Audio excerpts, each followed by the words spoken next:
Perlunya awareness dulu terhadap literasi digital itu sendiri. Itu kayak komponen dasarnya dulu. Saya banyak menemukan malah di daerah itu justru tingkat main gadgetnya lumayan tinggi. Semua kendali itu ada dalam diri kita, diri anak Ya. kita. Bagaimana revolusi 5.0 itu nantinya terbuka bagi semua pihak dan bagaimana peran orang tua itu membekali anak-anak itu sendiri. Oh, ternyata bukan hanya sekedar aspek kognitif saja, aspek skill, soft skill gitu, yang artificial intelligence pun tidak bisa lakukan, itulah yang menjadi hal yang tertanam. Kira-kira menurut Miss Suraya, pada usia berapa seorang anak itu ideal untuk menggunakan gadget, Miss? Sebenarnya idealnya itu di atas 2 tahun. Why wanted you.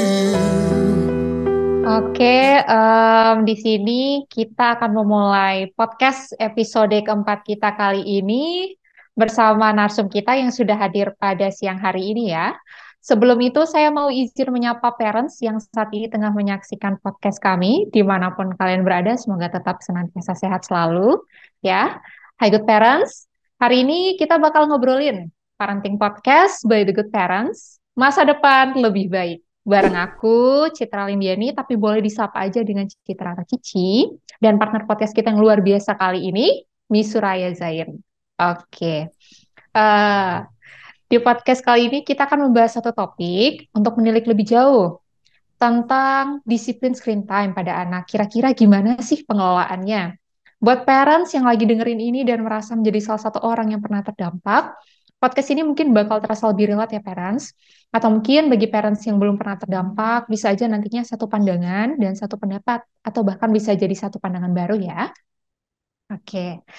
Tak kenal maka tak sayang, maka mari kita kenalan dulu ya, khususnya buat narsum kita yang luar biasa pada siang hari ini.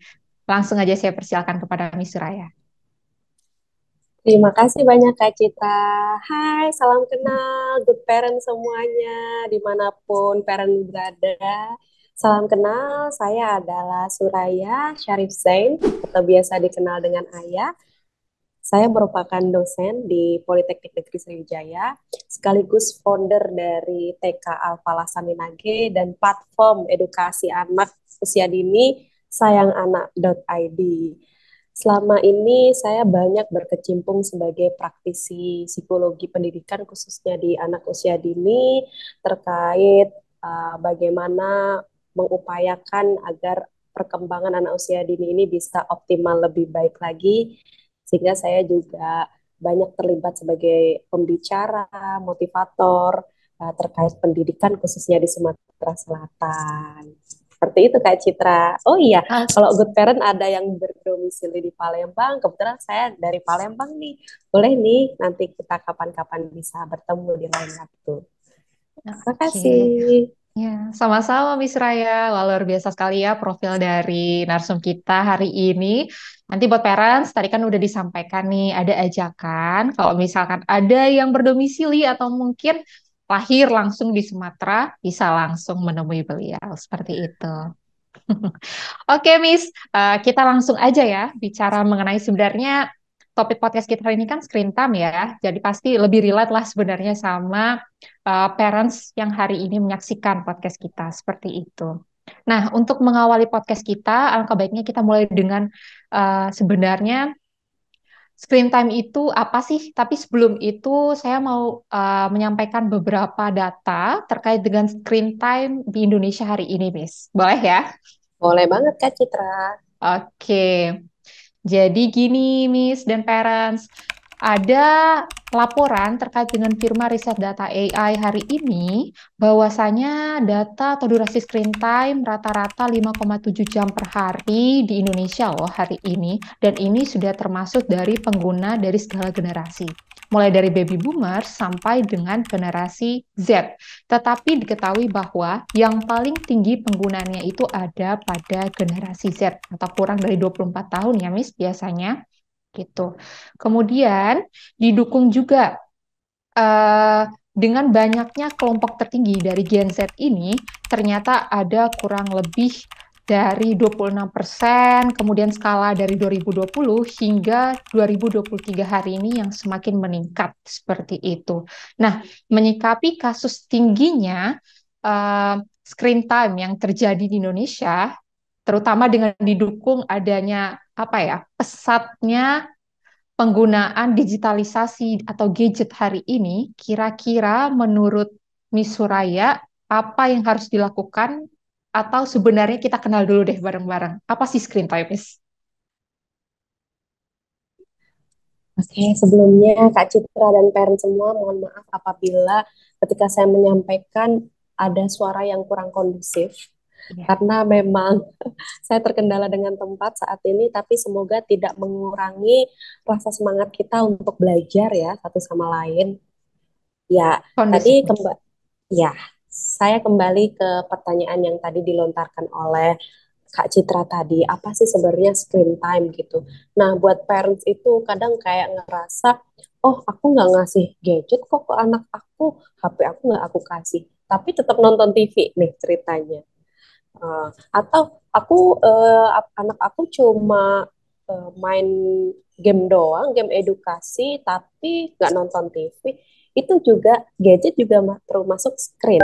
Hal yang berkaitan dengan screen, yang terkait dengan koneksi, baik itu koneksi internet maupun koneksi internet baik secara offline maupun online, itu yang dinamakan dengan screen time tadi. Waktu kita Hmm. menghabiskan apa namanya di depan layar yang terkoneksi dengan internet gitu. Mhm. Nah, sehingga ketika orang tua memahami screen time pada anak itu, kita analisis juga porsi anak ini main gadget, anak ini melihat di televisi gitu. Itu juga salah satu komponen dari screen itu sendiri.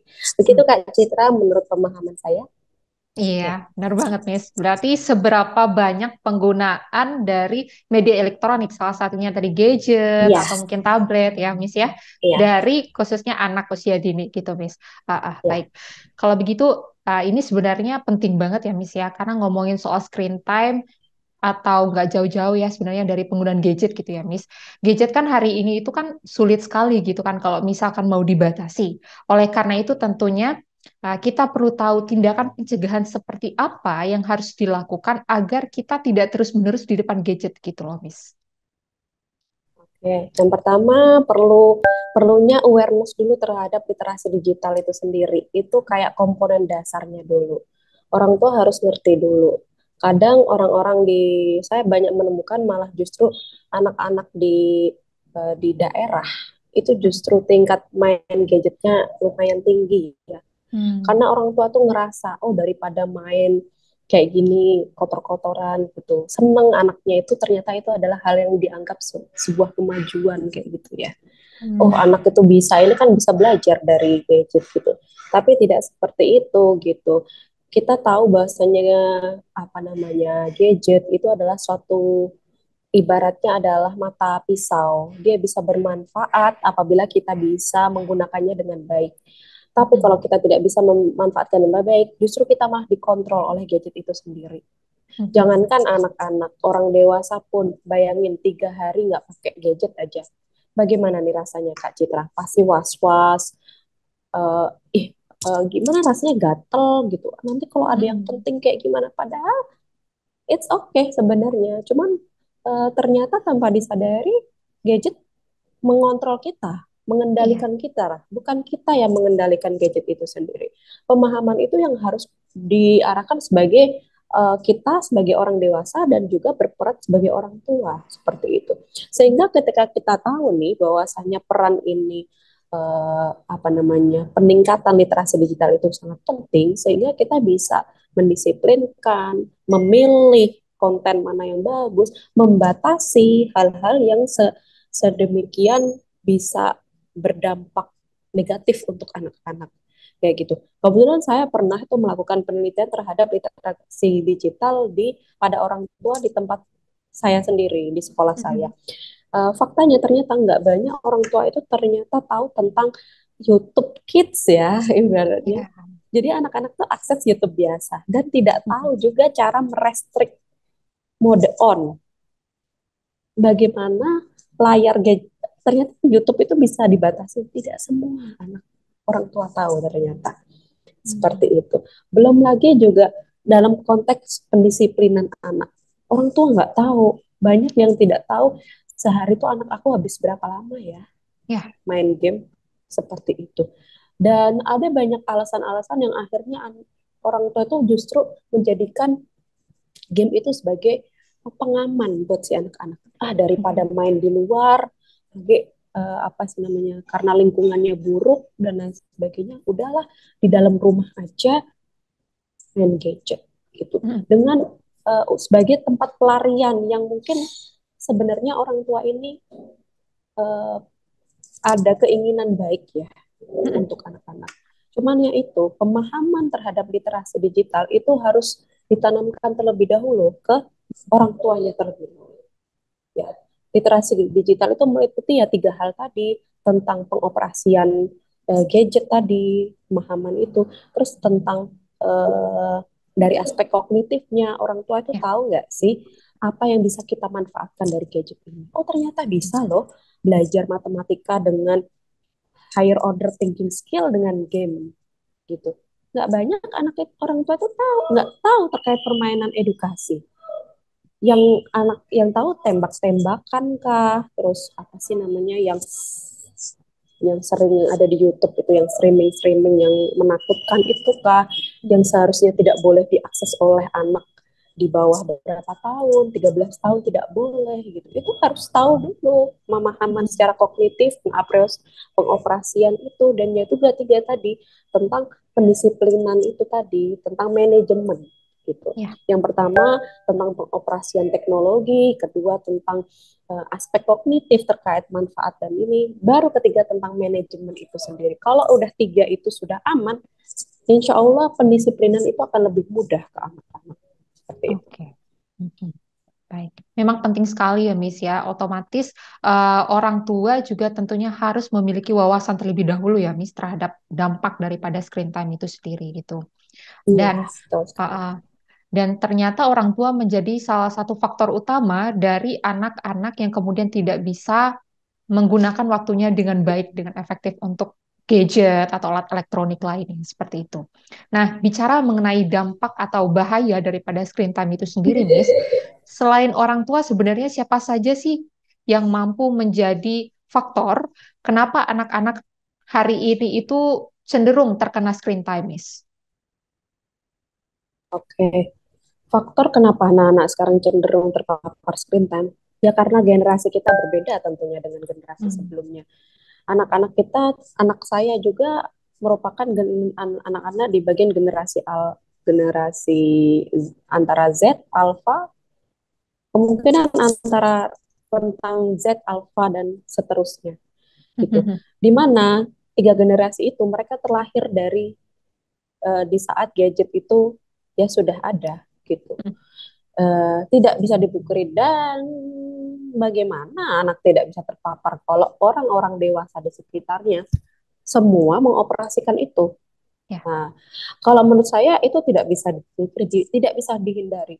Mau orang tua akhirnya melarang strict untuk tidak main HP, tapi enak orang tuanya juga perlu HP gitu. Itu suatu hal yang tidak realistis, menjadikan seperti itu. Tapi bagaimana nih? Yang penting ketika anak-anak di generasi yang terlahir dalam gadget itu uh, aware, menyadari bahwasannya semua kendali itu ada dalam diri kita, diri anak Ya. kita gitu. Bagaimana revolusi 5.0 itu nantinya terbuka bagi semua pihak, dan bagaimana peran orang tua itu membekali anak-anak itu sendiri. Oh ternyata bukan hanya sekedar aspek kognitif saja, aspek skill, soft skill gitu, yang artificial intelligence pun tidak bisa lakukan itulah yang menjadi hal yang tertanam. Jadi saya nggak bisa katakan kalau siapa yang bertanggung jawab atas terpaparnya anak-anak ini. Dunia sudah berubah, kita tidak bisa memungkiri lagi. Yang ada kita harus bisa menghadapi tantangan ini. Kalau menurut Ya. saya sendiri, Ali bin Abi Thalib selalu berkata, didiklah anak sesuai zamanmu. Artinya apa? Artinya kita harus menghadapi realita bahwasanya anak-anak kita hidup di dunia digital. Nah, tapi bagaimana kita mengarahkan supaya anak kita itu imun ya, ibarat disuntik itu imun. Oh, tayangan dulu kita ya, saya generasi X itu aja ngerasa dulu kita susah banget untuk dapetin akses mohon maaf interaksi laki-laki perempuan itu di layar TV kaca itu kan jarang juga gitu. Ya. Sekarang anak di YouTube aja kartun aja ada. Kita mau apa? Kita udah dampingin itu. Oke, sekali dua kali ditutup oke. Kalau nggak ada pakai pemahaman dari orang tua, oke. Mau apa? Mau apa lagi? Tidak bisa dengan cara yang seperti itu. Kita harus menyesuaikan dengan perkembangan sesuai dengan zamannya. Gitu Kak Citra. Iya, sepakat, Miss, betul. Bagaimana caranya kita mampu untuk mengedukasi anak sesuai dengan zaman dan bagaimana caranya agar orang tua itu mampu beradaptasi dengan zaman. Itu juga penting banget ya, Miss ya. Nah, Betul sekali Kak nah, Citra. nah, terus ini juga sih, Miss, sebenarnya. Kalau bicara mengenai tingkatan anak usia dini dan penggunaan gadget itu kan bahkan hari ini saat anak masih dalam kondisi balita ya, posisi balita, orang tua juga kadang-kadang suka sekali menunjukkan gadget gitu, sampai anak-anak pun terpapar di usia-usia seperti itu. Padahal sebenarnya nggak boleh ya, Miss, gitu. Kira-kira, menurut Miss Suraya, pada usia berapa seorang anak itu ideal untuk menggunakan gadget, Miss? Oke. Sebenarnya idealnya itu di atas 2 tahun. 0 Hmm. sampai 2 tahun itu kenapa? Jangan dipaparkan dengan gadget itu karena itu dia masa perkembangan bahasanya kan sedang pesat. Makanya tingkat prevalensi angka speech delay dari tahun ke tahun tuh meningkat ya. Nah, itu tuh karena salah satunya itu faktor dari gadget itu sendiri gitu. Yang sudah anak dipaparkan dari sekian bulan aja udah dipaparkan anak nggak mau makan HP, anak nggak mau ini HP lagi, anak biar Iya, anteng HP lagi gitu. Eh, Orang tuanya udah strict, neneknya kah, omnya kah, tantenya kah gitu. iya, Ya gitu. Jadi memang itu tadi eh, perlu sekali ya, eh, 0 sampai 2 tahun itu seidealnya untuk tidak terpapar dengan screen time ya, screen iya time betul. untuk tidak banyak tapi perbanyak di komunikasi antara anak dengan orang dewasa Mhm. kayak gitu. Tapi kalau misalnya kita nggak bisa optimal nih, wah saya ini orang tua bekerja gimana gitu, pasti sesekali itu ketonton misalnya. It's Mhm. okay gitu, asalkan durasinya tidak terlalu panjang, mungkin 15 menit gitu. Nah, dan itu pun juga dibantu dengan kita berinteraksi, itu warna merah. Kitanya juga Hmm. ikut aktif untuk waktu nonton sambil aktif ngasih tahu, oh iya merah ya gitu. Jadi bukan untuk sebagai pelarian, mam, mama mau masak, nah nontonlah dulu kayak Mhm. gitu. Mhm. Ya, Berarti memang gitu harus guys. didampingi juga ya, Miss? Betul, perlu pendampingan. Hmm. Oh iya, benar sekali nih. Berarti usia 0 sampai 2 tahun itu ada baiknya tidak dilakukan dulu. Mungkin ada istilah Montessori ya, Miss, yang lebih tepat daripada memberikan gadget kepada anak. Daripada anak itu nantinya kecanduan, karena memang gadget sifatnya itu adiktif, mampu membuat candu bagi siapapun penggunanya.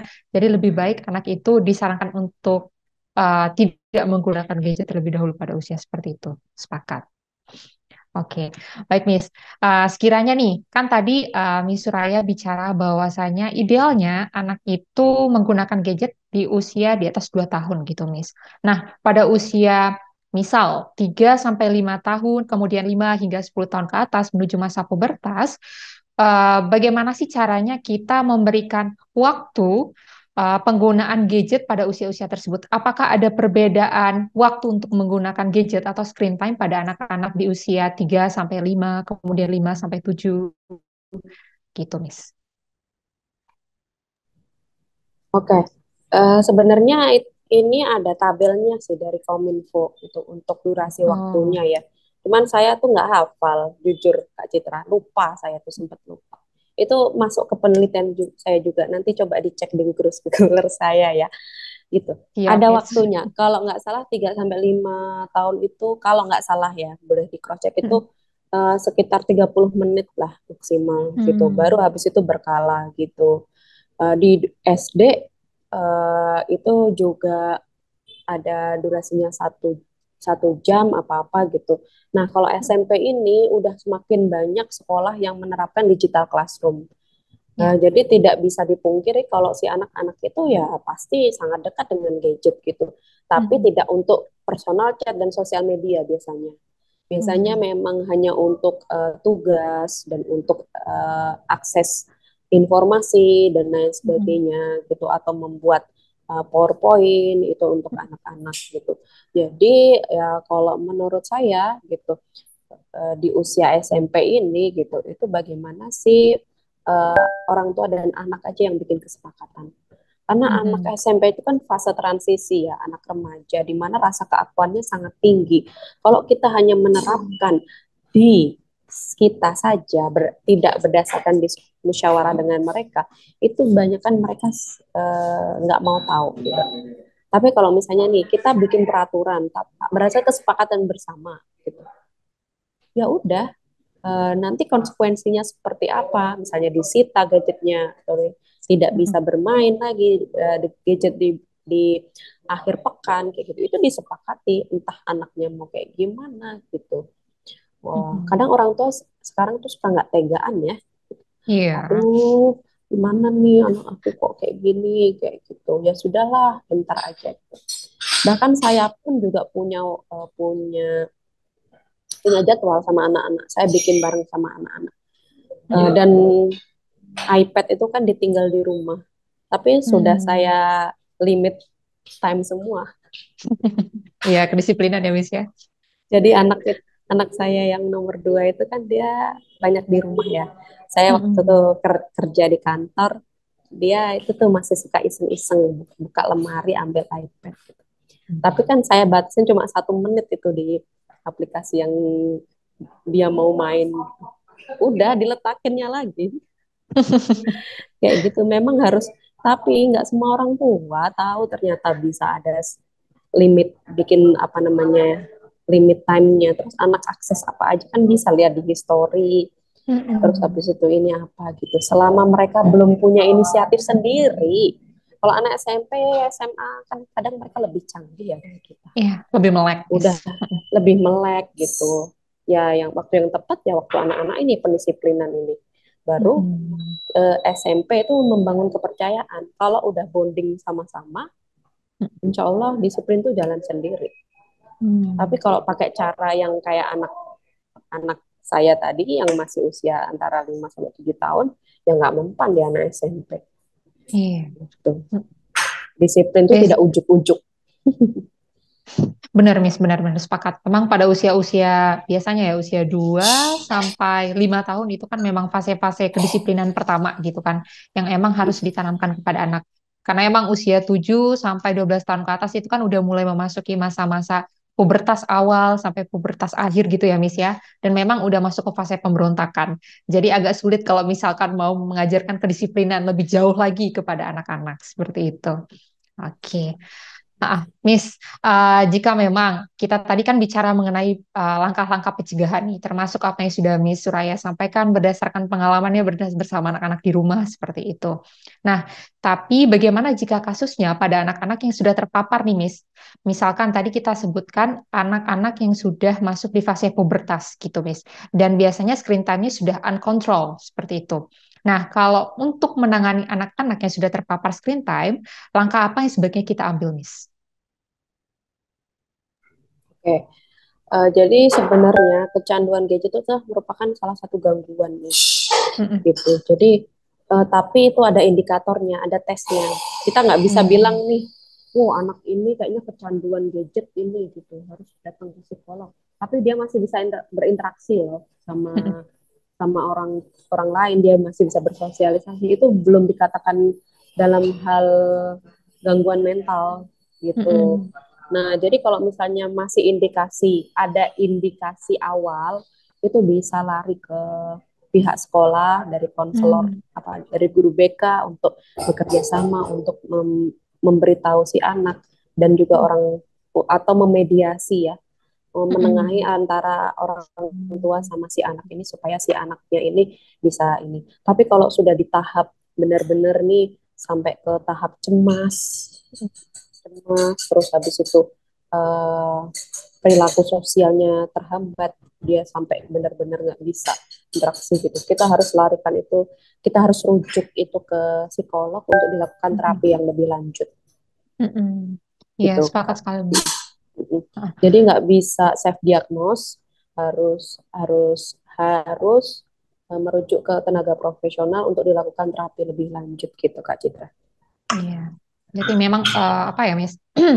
Berbahaya ya dan punya tingkat bahayanya tersendiri gitu ya, Miss. Apabila memang masih bisa ditangani dan memang ibarat kata itu masih medium satu gitu, masih stadium satu. Jadi lebih baik kita coba pahami gejalanya dulu dari sikap awareness seperti yang Miss Suraya sampaikan di awal. Kemudian jika memang sudah sampai ke tahap parah, memang langsung kembali ke tenaga ahli atau medis seperti itu. Iya. Baik, Miss.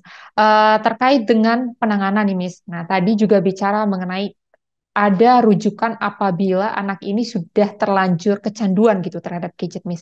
Biasanya butuh waktu berapa lama, Miss, untuk menangani atau melakukan terapi pada anak-anak yang terpapar screen time?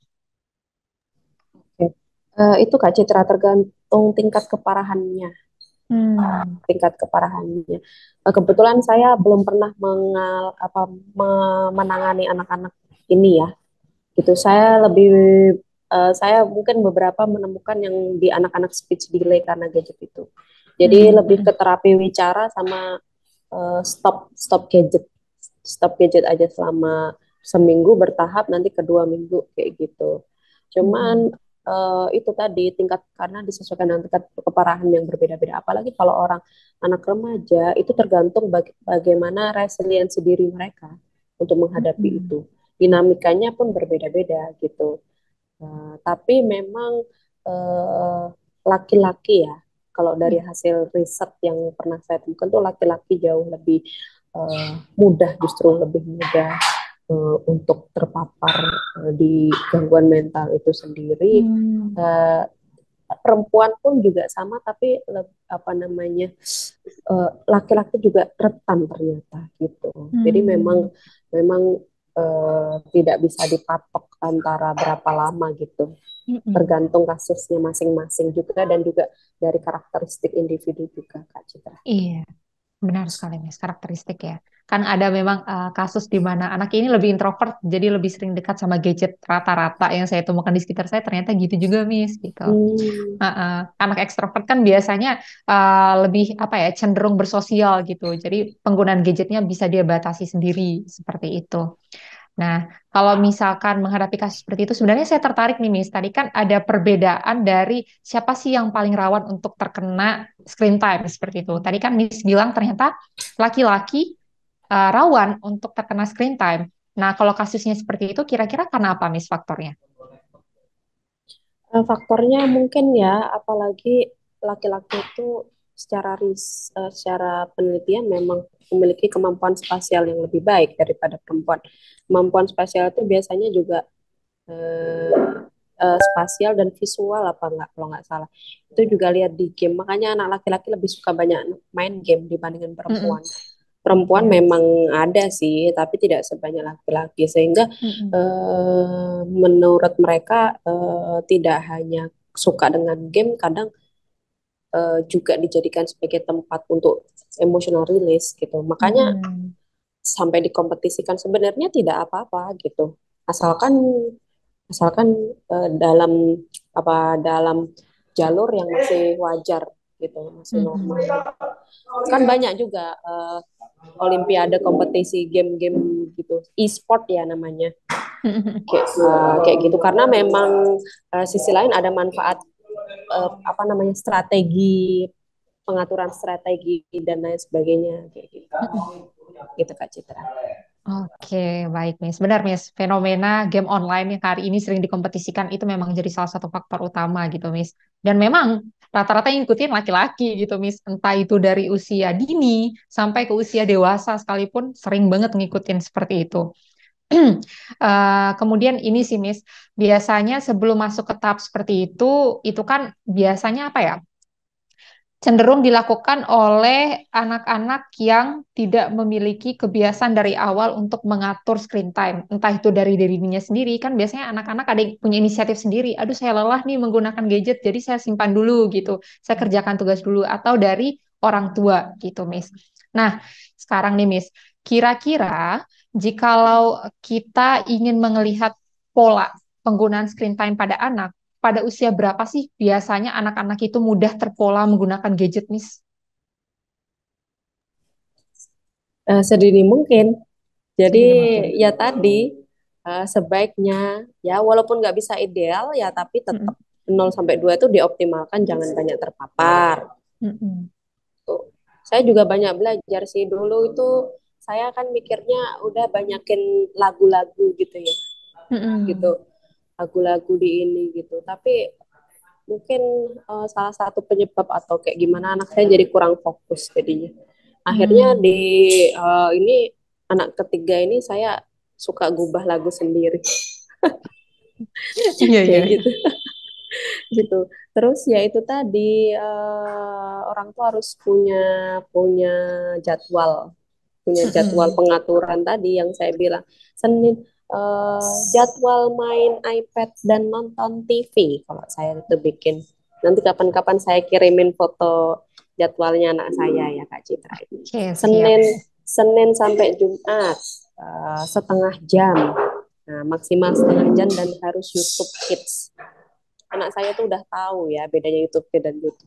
Mama YouTube YouTube Kids itu nggak seru ya terserah kamu kalau nggak mau nonton ya nggak usah. Aku. Mm.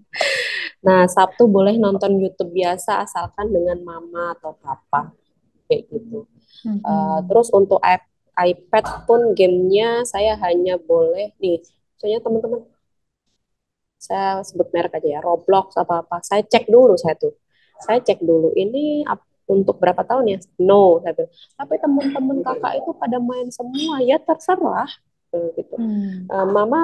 Mama tak karena apa? Mama punya alasan gitu. Anak sekarang pinter menjawab ya dari Mm-mm. alasan ini kakak mama lihat di atas 17 untuk umur di atas 13 tahun. Jadi makanya itu alasan mama kayak ini. Jadi Mm-mm. lebih games kayak Khan Academy Kids, Linggo Kids, misalnya kayak gitu tuh. Saya tuh share ke anak-anak, boleh di anak-anak saya untuk weekend 1 jam gitu. Udah, jadi mereka nyari aktivitas lain sendiri gitu. Mm-mm. Dia nggak nyari gadget gitu. Udah, jadi terbiasa aja. Karena dia tahu mamanya juga nggak bakalan ngasih. Dan alhamdulillah mereka tuh selalu nanya, Mama boleh nggak kakak main ini? Coba lihat di jadwal ada nggak kak? Gitu. Nggak ada. Ya Mm-mm. udah kalau nggak ada kayak gitu. Iya, Ya iya. semoga Mm. saya harap ya. Saya share ini saya bukan mengatakan eh, berhasil. Saya berhasil Mm-mm. tidak. Tentunya saya akan menemukan tantangan selanjutnya gitu. Tapi setidaknya dengan upaya yang saya lakukan itu bisa minimalisir dampak negatif dari gadget itu sendiri ke anak-anak Mm-mm. saya dan untuk menumbuhkan supaya anak-anak saya itu tahu kalau gadget itu ya punya dua mata pisau. Kamu boleh kok manfaatinnya buat belajar matematika, Mm-mm. baca let's read saya kebetulan anak-anak baca buku cerita sekarang udah pakai iPad juga Mm. gitu. Ada beberapa buku yang mungkin yang masih gitu, tapi mereka tuh kan kadang bosan pengen cerita baru gitu. Mm-mm. Jadi saya pakai aplikasi Let's Read itu juga untuk baca buku bareng. Nah di situ kan tidak tidak ada unsur screen time, tapi unsur Mm. bonding time loh baca Ya. di screen di iPad itu atau di HP. Mm-mm. Mm-mm. Ada lagi, Miss? Ya, Oh gitu ya, tuh. oke. Sepertinya memang kalau yang saya pahami sendiri, Miss Raya kayaknya tegas banget ya kalau misalkan ngatur screen time ke anak-anak seperti itu. Dan yang paling utama juga di sini menarik ya kalau bicara mengenai screen time dan bonding time. Karena kan rata-rata anak-anak itu kan memang belum bisa memfilter ya kalau misalkan di usia dini sebelum pubertas lah usia-usia seperti itu memang belum bisa memfilter tapi mereka peka bahwasanya oh ternyata dampak positifnya itu seperti ini dan orang tua saya mengenalkan bahwasanya penggunaan gadget yang positif seperti ini, kemudian penggunaan negatifnya seperti ini, itu dilihat dari seberapa banyak orang tua melarang gitu. Apalagi tadi kan Miss Suraya bicara mengenai pengalaman uh, bahwa adik ya ingin bermain game gitu. Ternyata belum sesuai sama usianya. Jadi anak-anak juga selain belajar terkait dengan penggunaan screen time, bukan ya, penggunaan gadget atau bermain games ya di usianya itu memang harus sesuai juga pada usianya. Jadi memang sudah ada aturan sendiri seperti itu. Jadi nanti harapannya juga nih semoga anak-anak juga bisa lebih disiplin ya Miss ya. Seperti itu.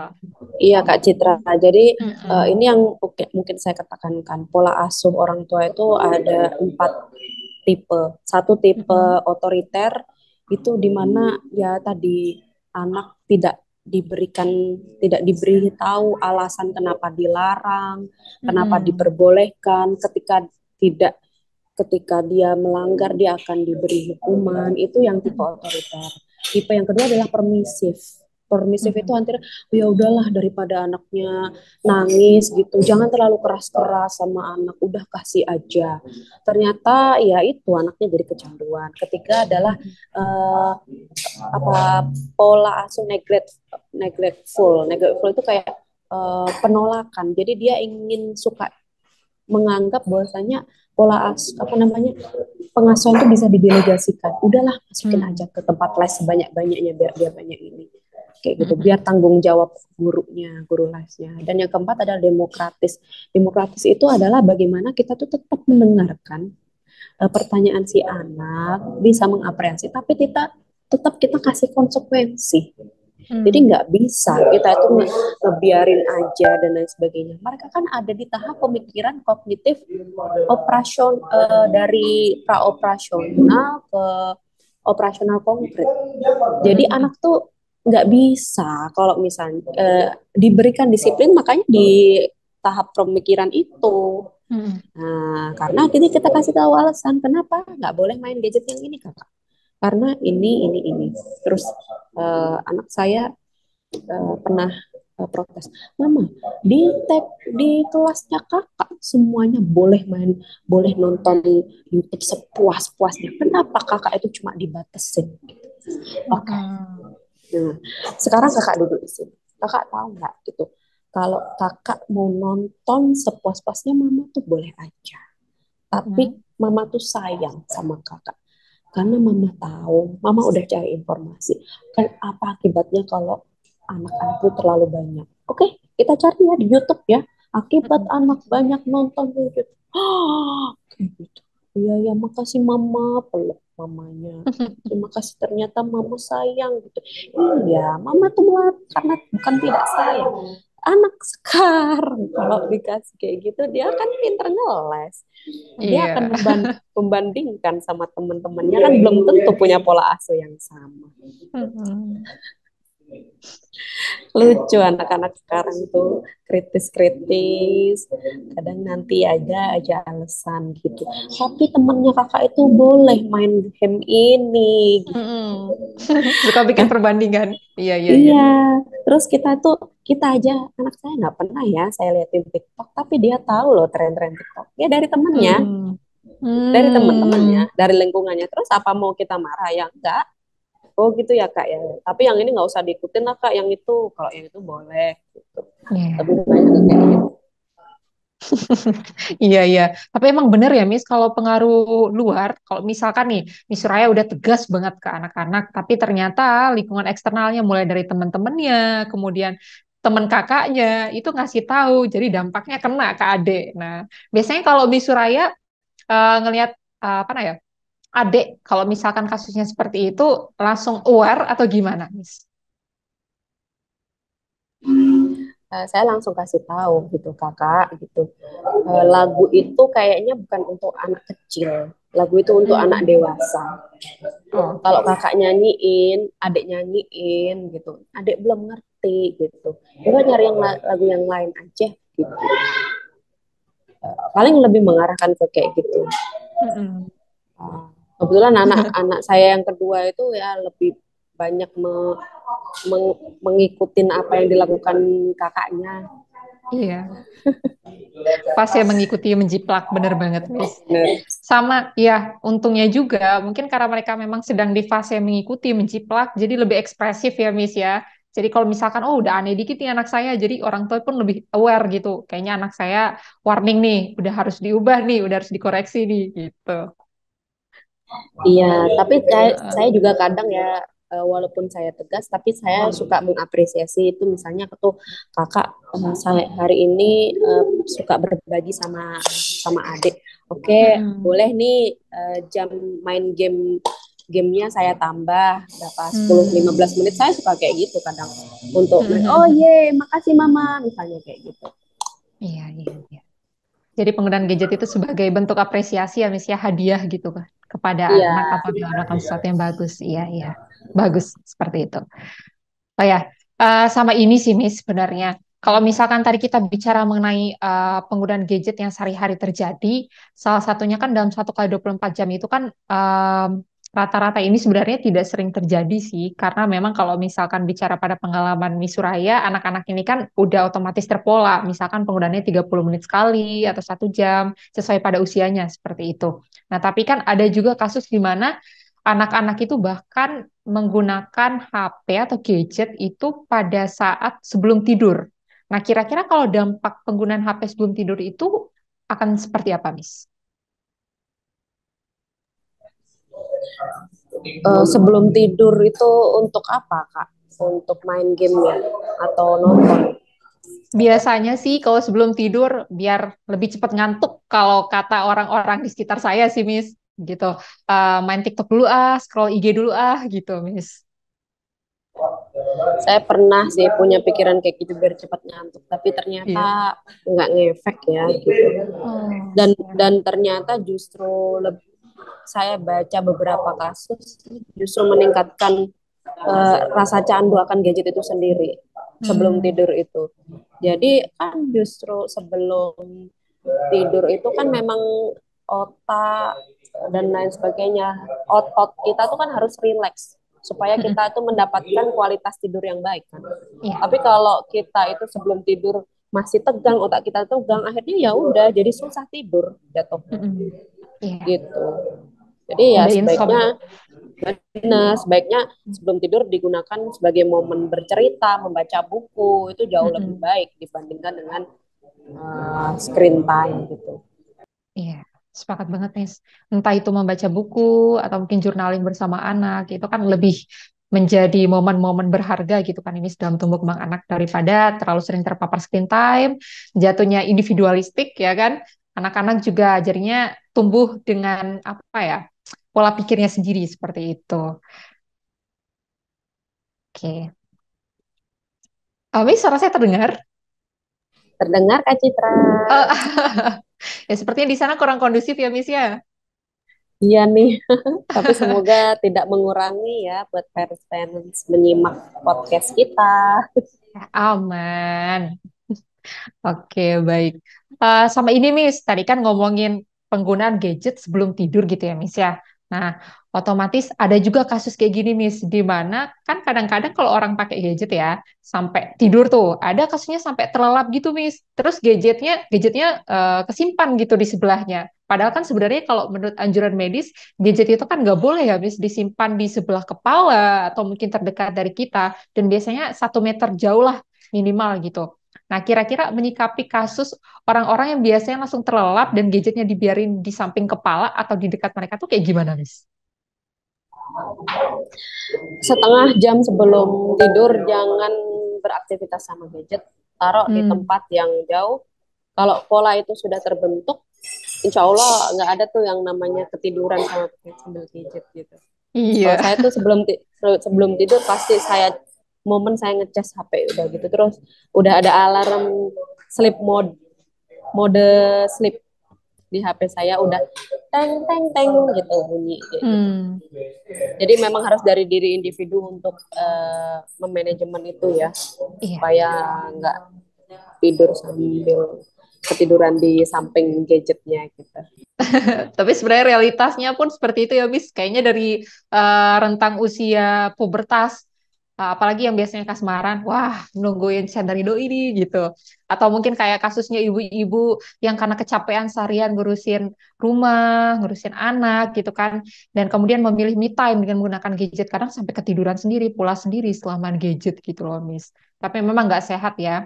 Jadi nanti buat para parents yang menyaksikan ini, udah tau lah ya sebenarnya gadget itu nggak boleh sama sekali disimpan di dekat kita. Maksimal 30 menit sebelum tidur, gadget itu udah harus dijauhkan lah. 1 meter sih kalau kata medis ya, bis ya. Terus parents juga tentunya harus aware, harus ada inisiatif sendiri. Sebenarnya penggunaan gadget ini baik nggak sih kalau digunakan pada jam-jam sekian, terutama jam-jam sebelum tidur. Itu yang paling penting. Ya, gitu. Betul Kak Citra. Uh, Semoga saja ini juga bisa apa ya, Miss ya, secara tidak langsung mengingatkan terus-menerus apabila parents di luar sana ingin menonton ini berkali-kali gitu ya, Miss ya. Karena memang kalau misalkan bukan tugas kita mengingatkan, siapa lagi seperti itu. Kan tidak sering ya parents itu membaca lebih sering atau mungkin mendengarkan lebih sering karena aktivitas yang padat dalam mengurus keluarga atau mungkin karena berkarir ya, Miss ya.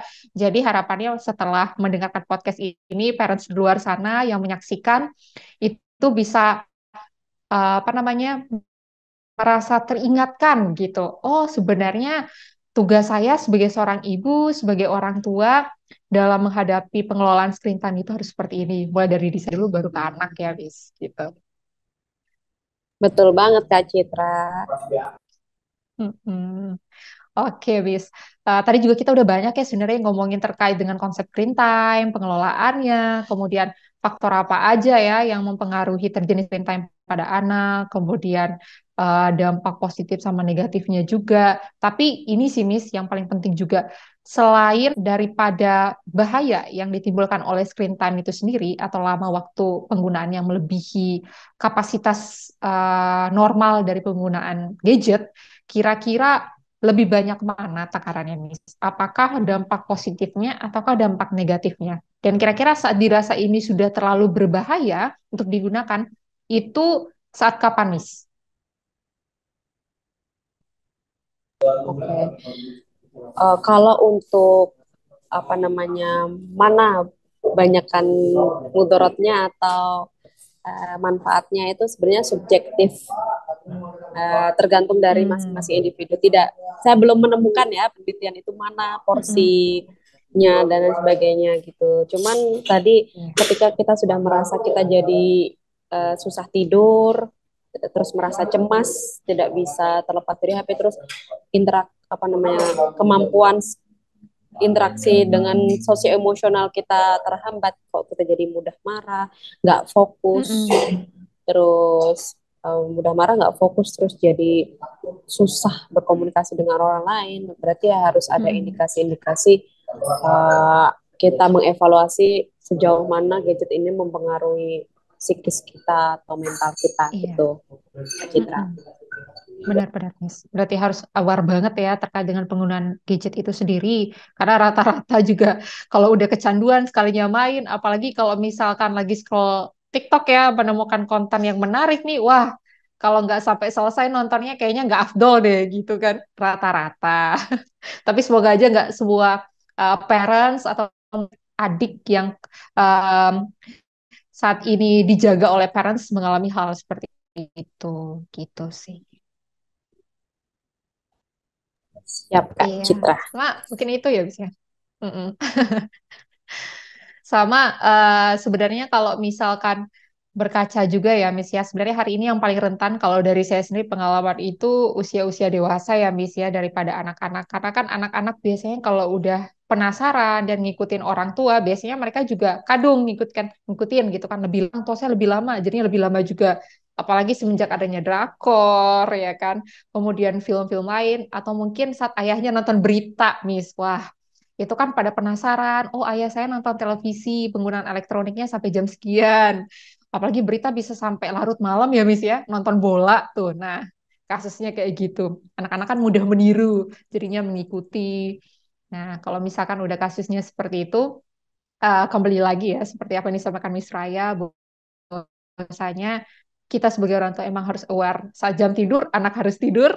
Saat penggunaan gadget ini sudah berlebihan, berarti harus ada manajemen waktu terkait dengan penggunaan seperti itu ya. Ya, betul Kak Citra. Tapi jangan main, Oke. tapi dampaknya ke anak usia dini tuh nggak main-main juga tuh dari gadget itu. Mm-mm. Karena kan fase perkembangan anak usia dini itu kan lagi pesat-pesatnya atau bisa Mm-mm. dikatakan golden age itu. Nah, Iya. itu karena kan aspek perkembangan tuh ada 5 ya gitu. Kalau Mm-mm. mundur satu misalnya secara kognitif mundur, dia yang lain fisik motorik, sosio emosional, bahasa itu ikut mengalami kemunduran juga. Jadi memang Mm-mm. makanya anak-anak itu akhirnya jadi speech delay akhirnya ngaruh ke pengelolaan emosi dia gitu. Gimana dia mau Mm-mm. ngomong apa jadi nggak orang orang dewasa nggak banyak ngertiin dia, akhirnya dia kan marah-marah Mm-mm. kerjaannya. Itu justru makanya memang lebih banyak dampak yang real terlihat di anak itu jauh lebih besar gitu. Dan sampai sejauh ini kan terapi-terapi itu juga banyak gitu. Kalau dewasa sendiri itu karena tergantung bagaimana sih dia tingkat produktivitasnya gitu.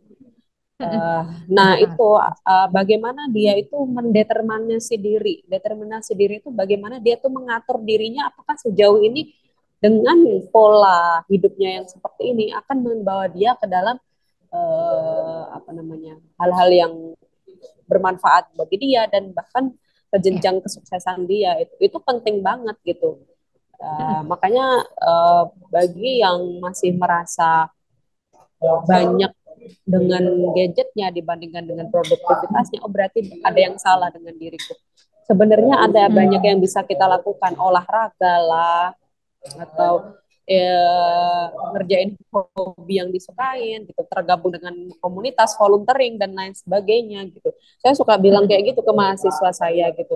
Kalian kalau nggak masih termotivasi jadi mahasiswa kupu-kupu, mahasiswa kuliah Mm. pulang gitu. Uh, Mm-mm. atau mau jadi mahasiswa kura-kura, kuliah rapat gitu. Uh, itu tetap harus balance kayak gitu.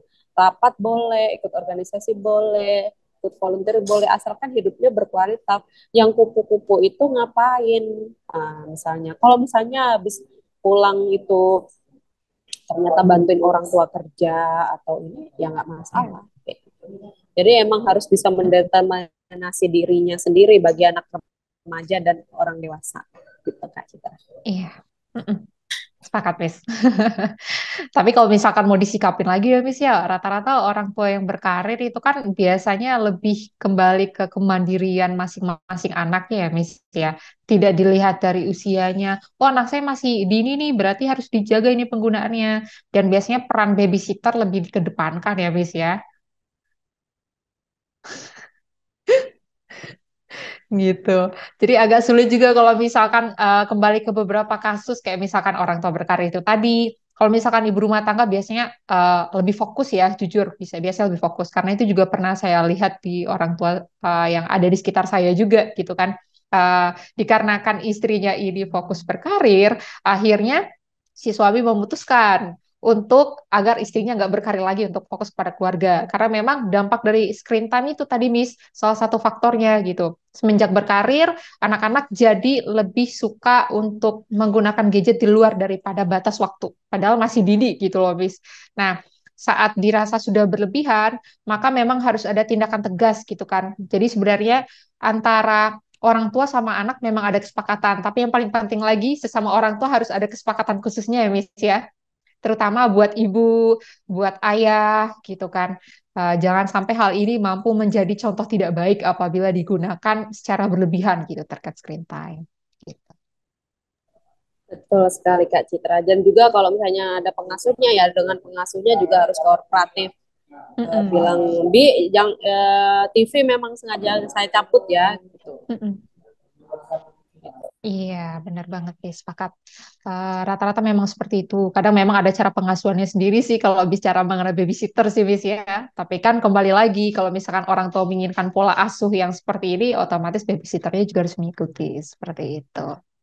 Ya, harapannya semoga nanti baik IRT maupun ibu-ibu berkarir bisa mengelola screen time-nya dengan lebih bijak ya, terutama buat diri sendiri dan kemudian kepada anak. Seperti itu. Oke baik ya Miss ya. Sebenarnya ini masih cukup banyak waktu ya biar kita lebih banyak sharing gitu kan. Tapi mengingat mungkin karena saya juga yang terbatas untuk bertanya ya Miss ya, karena udah banyak banget yang disampaikan sama Miss Suraya mengenai screen time seperti itu. Kira-kira pengelolaannya seperti apa, mulai dari tingkat bahayanya seperti apa, dari sektor anak yang usia 2 sampai 10 tahun atau mungkin pubertas menjelang dewasa muda gitu kan. Kita juga udah belajar banyak juga mengenai dampak positif sama negatifnya sampai ke tahap di mana gadget aja nggak boleh ditaruh di sebelah kita ya, Miss. Sepadat itu pembahasannya, parents ya. Jadi buat parents di luar sana, apabila menyaksikan hal ini, bebas lah ini mau memiliki komentar seperti apa, entah itu dari pengalaman atau mungkin dari teori medis ya. Nanti kita bisa saling sharing-sharing di kolom komentar apabila ini sudah dipublish seperti itu. Ya, mungkin ini juga ya, Miss, karena kita sudah sampai di penghujung sesi podcast. Jadi mungkin ada sedikit closing statement nih dari Miss Raya yang bisa disampaikan ke parents yang menyaksikan podcast ini. Oke, dear parents semuanya, kita tahu anak-anak kita memang hidup sebagai generasi di dunia digital gitu.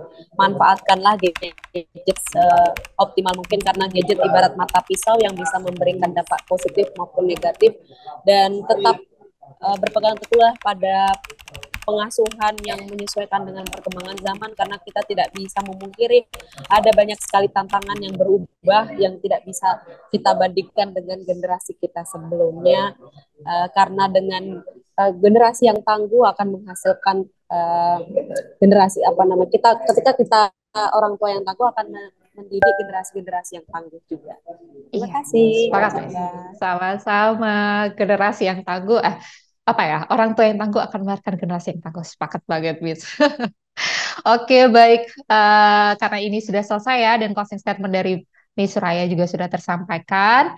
Buat parents yang sudah menyaksikan ini dari awal sampai akhir, kami apresiasi sekali gitu kan. Semoga terkait dengan podcast kita hari ini mengenai em, screen time atau disiplin screen time pada anak, gimana sih pengelolaannya itu bisa terjawab ya. Apabila ini menjadi keresahan, semoga dapat terjawab. Apabila ini belum relate, terutama buat parents yang belum memiliki anak nih, semoga ini bisa menjadi pembelajaran yang berlebih gitu ke depannya. Dan juga bisa menjadi bahan evaluasi bagi parents yang sudah memiliki anak dan mungkin tengah menghadapi kasus ini. Seperti itu. Oke, kalau begitu kita sudahi ya, Miss Raya. Terima kasih banyak atas partisipasinya dan kontribusinya untuk mengisi podcast kali ini. Semoga kita ketemu lagi di waktu berikutnya dan sehat selalu, Miss. Ya, sama-sama Kak Citra, terima kasih juga sudah diajak untuk Mm-mm. sharing kepada parent yang ada di seluruh jagat raya. Iya sih ya bener Miss. Tonton nanti. Dan juga mohon maaf ya Miss apabila mungkin tadi ada kesalahan gitu kan sinyalnya error mungkin di tengah-tengah ya kan atau apa ya kesalahan-kesalahan di teknis dan yang lainnya mohon maaf ataupun tutur kata saya juga mohon maaf seperti itu. Terima kasih ya Miss Raya. Sama-sama Kak Citra.